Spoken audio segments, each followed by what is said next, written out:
Football की दुनिया में कुछ खिलाड़ी ऐसे होते हैं जो सिर्फ मैदान पर खेल के लिए नहीं, बल्कि अपने अंदाज, अपनी शख्सियत और कंट्रोवर्सीज की वजह से भी मशहूर होते हैं। पॉल पोग्बा उन्हीं में से एक है। मैनचेस्टर यूनाइटेड की एकेडमी से शुरुआत, यूवेंटस में राइज, फिर रिकॉर्ड ब्रेकिंग वापसी, फ्रांस को वर्ल्ड कप जिताना और आखिर में डोपिंग बैन। पोग्बा की कहानी एकदम फिल्मी है। पॉल पोग्बा का जन्म 15 मार्च 1993 को लागनी सुर मार्न, फ्रांस में हुआ। उसके माता पिता गिनिया से फ्रांस आए थे। बचपन से पोग्बा में एनर्जी, क्रिएटिविटी और लीडरशिप दिखती थी। 2009 में पोग्बा ने मैनचेस्टर यूनाइटेड की एकेडमी ज्वाइन की। सर एलेक्स फर्गसन ने उसकी प्रतिभा पहचानी, लेकिन फर्स्ट टीम में चांसेस बहुत कम मिले। 2011-12 सीजन में उसे कुछ सब्स्टिट्यूट अपीयरेंसेस मिली, पर पोग्बा फ्रस्ट्रेटेड था। कॉन्ट्रैक्ट एक्सटेंशन पर फर्गसन और पोग्बा के एजेंट मीनो रायोला के बीच बड़ा क्लैश हुआ। फर्गसन ने बाद में कहा, I don't like his agent, he is disrespectful. 2012 में पोग्बा फ्री ट्रांसफर पर यूवेंटस चला गया। यही डिसीजन उसकी जिंदगी का टर्निंग पॉइंट साबित हुआ। यूवेंटस में पोग्बा सुपरस्टार बन गया। अंटोनियो कोंटे ने पोग्बा को तुरंत फर्स्ट टीम में जगह दी। अंद्रेया पिर्लो, क्लाउडियो मार्चिसियो और आर्तुरो विदाल के साथ पोग्बा ने मिडफील्ड बनाई, जो उस समय वर्ल्ड्स बेस्ट मानी जाती थी। पोग्बा के लॉन्ग शॉट्स, ड्रिबल्स और क्रिएटिविटी ने फैंस को दीवाना कर दिया।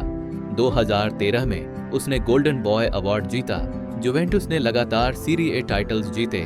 2015 में टीम चैंपियंस लीग फाइनल तक पहुंची, बार्सिलोना से हारी। 2016 तक पोग्बा यूरोप का सबसे बड़ा यंग मिडफील्डर बन चुका था। इसीलिए मैनचेस्टर यूनाइटेड ने उसे वर्ल्ड रिकॉर्ड फी में वापस खरीदने का फैसला लिया।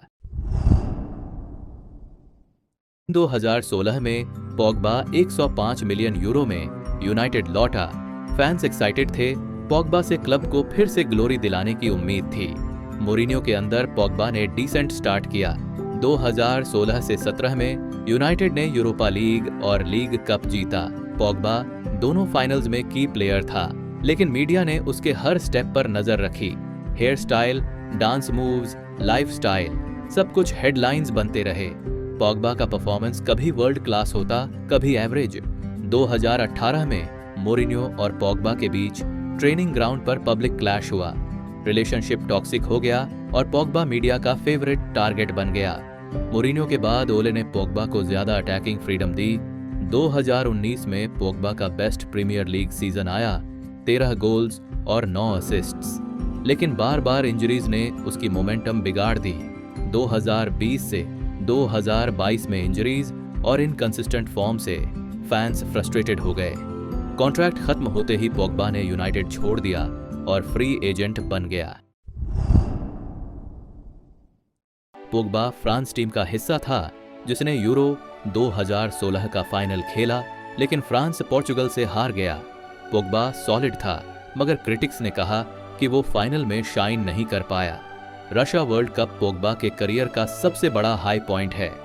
कांटे के साथ मिडफील्ड पार्टनरशिप ने फ्रांस को बैलेंस दिया। पोग्बा ने लीडरशिप दिखाई, उसकी मोटिवेशनल स्पीचेस वायरल हुईं। फाइनल में क्रोएशिया के खिलाफ पोग्बा ने एक क्रूशियल गोल मारा।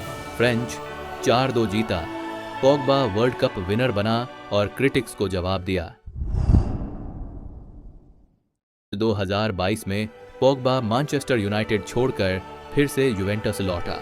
फैंस को उम्मीद थी कि वो फिर से अपना प्राइम फॉर्म दिखाएगा, लेकिन इंजरीज ने उसे लगातार बाहर रखा। हार्डली कुछ मैचेस ही खेल पाया था कि अगस्त 2023 में जुवेंटस वर्सेस उडिनेजे मैच के बाद पोग्बा का डोप टेस्ट पॉजिटिव आया। रिपोर्ट में टेस्टोस्टेरोन पाया गया, जो स्टेमिना और रिकवरी बढ़ाने के लिए यूज होता है। पोग्बा ने कहा कि उसने सप्लीमेंट्स अननोइंगली लिए थे, लेकिन रूल्स स्ट्रिक्ट थे। फरवरी 2024 में उसे 4 साल का बैन मिला। इस बैन से उसका यूवेंटस करियर और शायद उसका पूरा प्रोफेशनल करियर खतरे में पड़ गया। लेकिन सबको गलत प्रूफ करते हुए पोग्बा ने 2025 मोनाको के लिए वापसी की। पोग्बा एग्जाम्पल है कि सिर्फ टैलेंट काफी नहीं होता, फिटनेस, फोकस और राइट एनवायरनमेंट इक्वली जरूरी है। साथ पॉल पोग्बा की कहानी एक रिमाइंडर है, फुटबॉल सिर्फ स्किल्स और फ्लेयर का खेल नहीं है, बल्कि डिसिप्लिन, फोकस और सही डिसीजंस का भी है। पॉग्बा ने world record transfers, world cup glory और सुपरस्टार फेम देखा, लेकिन कंट्रोवर्सीज, इंजरीज और डोपिंग बैन ने उसकी लेगेसी को सवालों में डाल दिया। वो हमेशा याद रखा जाएगा, एक खिलाड़ी जिसके पास टैलेंट लिमिटलेस था, लेकिन कंसिस्टेंसी और सर्कमस्टांसेस ने उसे महानतम बनने से रोक दिया।